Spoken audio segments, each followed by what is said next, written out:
pour une review sur ce jeu de cartes que j'aime beaucoup. Pendant très longtemps, je n'ai pas osé l'acheter et là, ça y est, je l'ai acheté.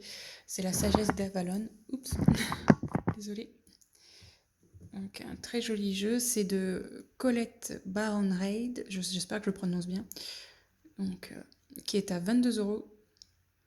Donc bien évidemment, si vous aimez tout ce qui est arthurien, tout ce qui est un petit peu chaman druidisme, c'est parfait pour vous.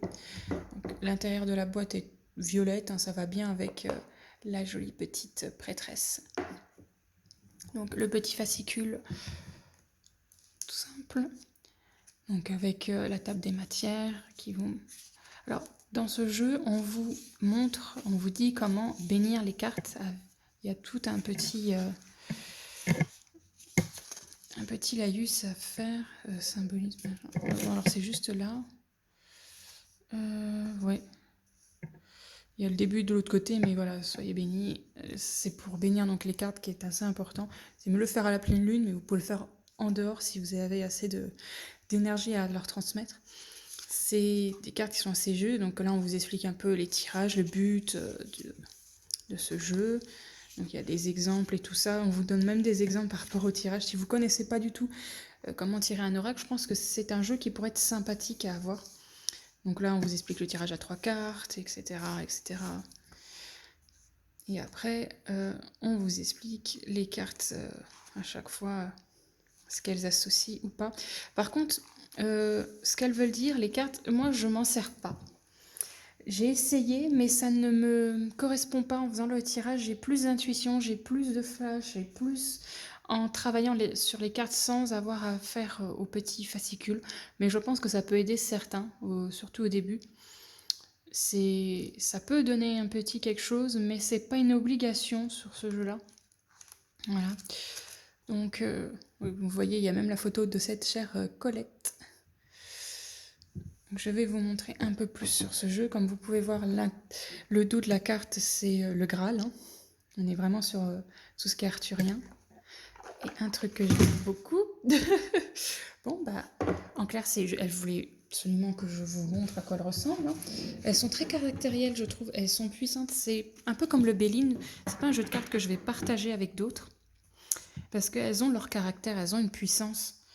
Là, vous voyez, ce petit doré, bien sympathique. Bon, on va regarder les cartes elles-mêmes. Il y a donc des cartes avec des sentiments et autres. Regardez l'amour avec les jolies petites marches. Vous avez la naissance, renaissance. Donc, c'est pas comme la carte de la mort, ce genre de carte, mais ça s'en rapprocherait presque. Donc, perception. Vous avez, si vous cherchez dans le fascicule, il y a ce genre de petits numéros pour vous mettre à chercher la carte, quoi. Et comme vous pouvez le voir, il y a des petits mots écrits au-dessus de chaque carte, parce que ça fait partie du même groupe de cartes. Vous voyez, Légion, alors les jalons du sentier sacré, et vous avez d'autres cartes là, par exemple, c'est les animaux guides d'Avalon, etc., etc. Donc, perception, contrainte, avec des jolis paysages. Donc là, dans les animaux, on a ce joli signe, avec, comme vous voyez, transformation, confiance en ses dons psychiques. Je trouve que c'est assez parlant. Donc si vous êtes très sur Arthur, sur le druidisme, voire un peu le chamanisme, ça pourrait être quelque chose de sympa. Donc là, nous voilà avec des jolis bouleaux, ils sont beaux. Petite grenouille là, grenouille rainette. Alors, hein, désolée pour ceux qui n'aiment pas ce genre de petit insecte, mais je trouve qu'elle est vachement bien faite. L'abeille, notre ami le cerf, qui est assez puissant. La joie, communication. Ça, c'est aussi un jeu de cartes assez complet. Quand vous allez faire un tirage, vous allez avoir beaucoup de façons de l'interpréter. Soit en vous focalisant seulement sur les petits mots, soit au niveau de l'image, ça va vous transporter pour d'autres choses. Ah, vous voyez, on passe aux faits. Il y a donc les faits guides. Donc oui, il y a même des fées. Donc si vous aimez les fées, bon, vous me direz dans les légendes arthuriennes, il y a quand même pas mal de fées. Donc la fée du vent, la fée du feu. Et oui, il y a les petits gnomes. Donc si vous aimez bien ce genre de petites bébêtes, de petites être dans la nature, c'est pas mal. Partenariat. Donc quand je reviens un petit peu sur ce que je disais, c'est que ces cartes, vous allez pouvoir travailler dessus pour faire un travail intérieur, voir ce qui est possible de changer ou ce qu'il faudrait s'associer. Là, nous sommes dans les messagers d'Avalon. Donc là, c'est des cartes un peu plus fortes. Vous voyez, donc le risque, les trucs comme ça, c'est des cartes qui vous donnent une toute petite information, alors que celles-là, elles sont un peu plus puissantes. Ça se rapprocherait presque des oracles de la triade. Vous pouvez très bien utiliser que certaines parties de ces cartes. Par exemple, vous choisissez que de tirer des cartes comme celle-là, des jalons du sentier sacré, ou alors que des messagers. Ça vous apportera pas forcément les mêmes choses. Vous pouvez mélanger tout, voilà.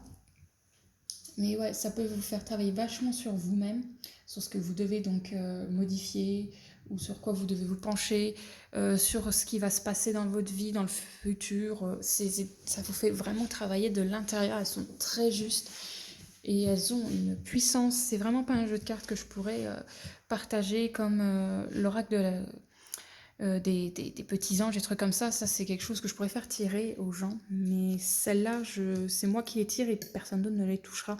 Un peu comme l'oracle de Béline. Comme elle est très caractérielle, l'oracle de Béline, c'est un jeu qu'on ne partage pas. Et bah celui-là non plus. En tout cas, pas pour ma part. Je pense que certains pourront peut-être, mais pour ma part, non. Et en plus, comme elles sont caractérielles, bon, celle-là, comme vous avez remarqué, c'est la Dame du Lac qu'on voit sur le paquet. Comme elles sont très caractérielles, elles peuvent décider aussi de ne pas vouloir travailler avec vous un jour. Regardez comme c'est joli, on dirait presque une photo, le coup de la chute d'eau avec le bouleversement. La vérité. Et vous voyez, il y a des petits symboles aussi pour ce genre de carte. Hop là, j'enlève mon gros doigt. Ouais, vous avez vu, il y avait la Renaissance et voilà. Et là, on a la carte de la mort. Donc, c'est pas du tout les mêmes significations. Ça se rapproche énormément, mais c'est comme je vous l'ai toujours dit et que je le dirai toujours, la mort, c'est pas une carte mauvaise, c'est une carte de renouveau. Mais comme on a aussi la carte justement du renouveau, c'est encore une autre signification. Là, c'est la fin de toute chose, en fait, que ça voudrait dire. Et qu'il n'y a pas de redémarrage sur celle-là, comparée à l'autre où c'est renaissance, renouveau. Voilà, c'est... Regardez, dans les pétines d'animaux, on a le miaou, le chat. Et le toutou, qu'il est beau ce golden. Cheval. La carte du pardon avec ses jolis petits champignons. Protection. La guêpe. Confiance. La vache.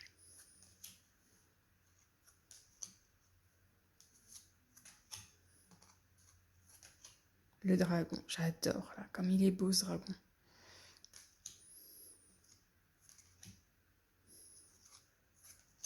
La grande prêtresse avec plein d'animaux, plein de choses autour. Elle est tellement à étudier.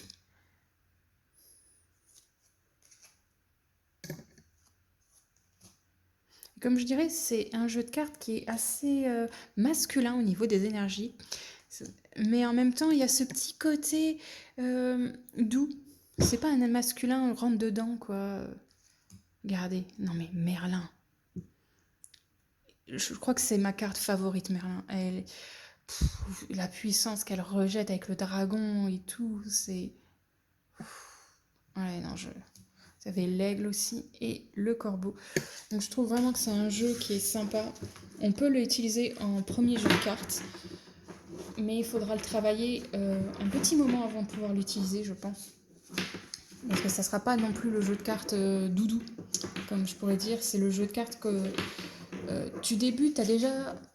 En tant que premier jeu de cartes, c'est possible, mais ça aurait été bien d'avoir par exemple un petit oracle comme celui-là pour débuter et juste après avoir la sagesse d'Avalon, ce qui sera un peu plus fort celui-ci au niveau énergie. Bon, allez, on va tirer 3 cartes pour voir un petit peu. Ah oui, j'ai oublié de vous dire, les cartes se mélangent pas trop mal, mais on sent quand même qu'elles ripent, vous voyez, qu'elles restent un petit peu collées. J'ai eu des gens qui me disaient qu'ils ont eu des problèmes parce qu'elles se collaient entre elles quand ils ont acheté. Moi, j'ai pas eu ce problème. Voilà. Elles sont plus lourdes que l'habitude. Je trouve que c'est un paquet qui est assez lourd. Bon, après, vous me direz, il y a quand même un certain nombre de cartes. Alors, je sais plus exactement combien. Est-ce qu'il le dit 52 cartes? Ça fait un peu lourd, je trouve. Bon, alors, je vous tire donc 3 cartes. On va voir un petit peu ce qu'on nous dit, vite fait. Un petit message pour ceux qui regardent la vidéo. Ça vous donnera peut-être envie d'utiliser ce jeu ou de vous l'acheter. Le risque. Ah. L'aigle et le corbeau. Et ben, je pense que c'est le jeu lui-même qui vous dit que... Ouais, on a l'impression que c'est le jeu qui vous parle là. En limite, en créant, c'est « Si vous me voulez, il faut prendre le risque. Vous allez voir, vous allez apprendre plein de choses. Ça va vous transporter, vous allez comprendre et évoluer plus fort avec moi. » En clair, avec toutes les cartes là, c'est ce que ça me dit. Ça va vous faire un renouveau. Vous allez découvrir des choses dans la cartomancie que vous ne croyiez pas possible. Vous allez être encore plus intuitif parce que ces cartes-là vont vous faire développer l'intuition vraiment très fortement. Et il y a un aspect très ésotérique autour de ça et c'est puissant quoi. Donc j'espère que ce petit review vous aura donné envie d'acheter ce joli jeu qui est donc La sagesse d'Avalon de Colette Baron Red qui est à 22 €.